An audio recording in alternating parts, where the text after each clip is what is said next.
Peggy 16. So, here we have our protagonist Jim, who has been sent on a mission to climb a particular mountain in order to repair a communications station that is not working.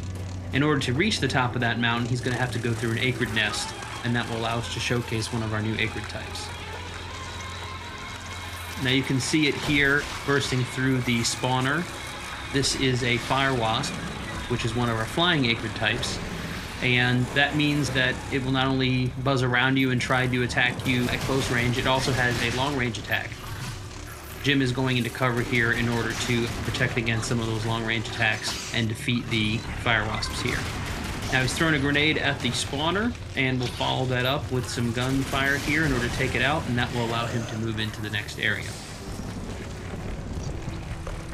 Now we have Jim entering the main portion of the fire wasp nest, and he's going to have to continue taking out the fire wasps. One of them has grabbed him here. This is another example of what we call the struggle mode, which is present with all of these smaller acrid types.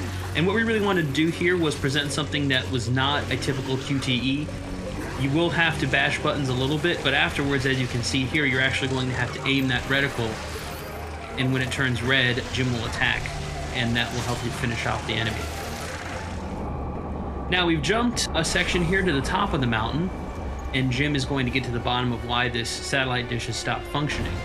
And we can see here in the distance that there's a mysterious figure that appeared to have been fiddling with the station. What the hell? And that is quite a mystery here for Jim.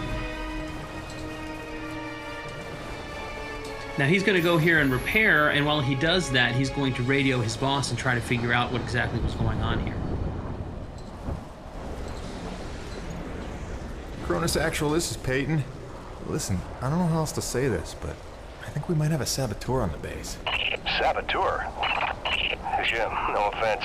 You're not supposed to go stir-crazy until you've been here at least a year. I'm serious, boss. Somebody was out here. All right, Jim, I believe you. First things first, head into the relay station, raise the satellite dish, and call up the tram. So as we can see, there's something not quite right about the situation, but Jim's got to focus on his mission. He's now pulled the lever that is going to put this communication station back into operation, and we get a nice, cool reveal here of the main portion of the satellite dish.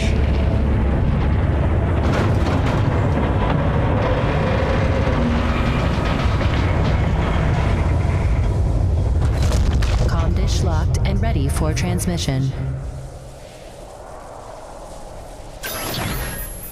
Now that he has restored functionality to the communication station, Jim is going to have to call up his utility rig that he's left at the bottom of the mountain using the built-in gondola system that he's repaired along the way. And this will call his rig up to him so that he'll be able to use it to make some final adjustments, make sure that the base is able to communicate with Earth. So as we can see here, he's operating the gondola system.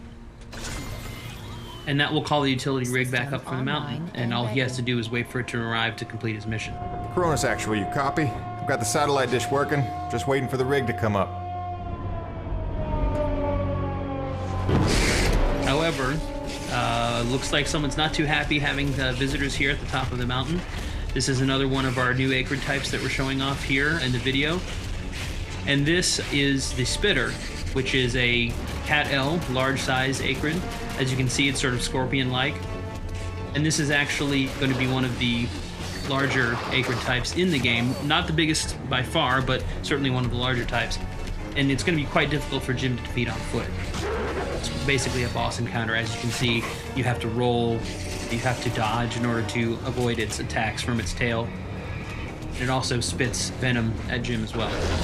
So what Jim is really doing here is he's trying to damage it and really trying to stand up against it, but he knows that his rig is on its way up, and if he can get in his rig, it's going to make this a much more even fight. And so that's definitely what Jim is looking to try to do here. Now, he's hit it enough times and done enough damage that the spitter is going to retreat to its cave. And that's actually good timing for us because it'll give us an opportunity to buy some time while the rig shows up. And we can see a little bit there from the gondola apparatus, the rig showing up here as we take out a few of these fire wasps.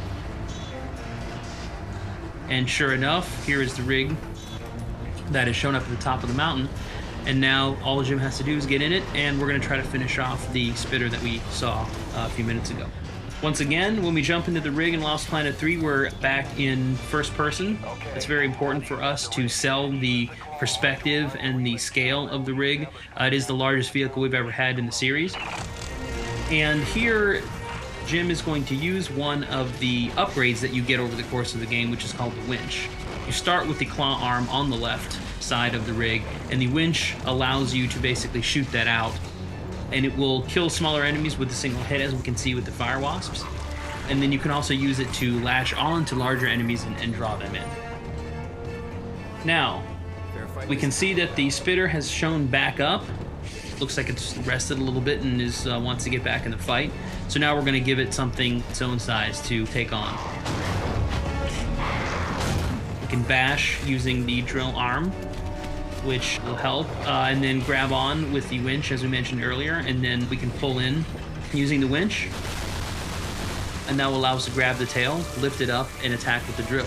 Now, important thing to note here, it's hard to tell a little bit from the video, but when you're actually playing the game, all of these things are their own unique controls. So when you grab onto the tail, you've got to use the trigger to grab, you've got to use the stick to lift the tail up, you have to use the right trigger to drill, and you have to aim the drill. So it's not a situation where the game's doing everything for you. We really want you to feel as though you're personally in control of this large rig. Now we've taken the tail off, we've bashed it into submission a little bit, and we're going to try to come in here now to finish it off. So bash it, stun it a little bit, come in, grab with the left trigger, and then we're going to use the drill here in order to finish it off, which is quite a gory and satisfying way to kill the enemy. And there we go. Before we finish out the video here, just going to play one of our cool cinematics here that's going to show a little bit more of the background of some of the characters and also give some hints at some of the mysteries that Jim and the others are facing here on EDN 3.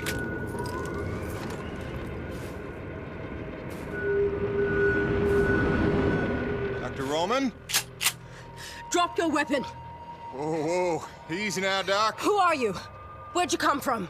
I'm Jim Payton. Just here to check Where up... from? Coronis, what the hell, lady? Where else would I be from? Braddock sent me. I know you. Right. They came down with that creepy fella you don't like, with the big head. Just hitching a ride, I swear. Barely know the guy. You may be done aiming things at me now?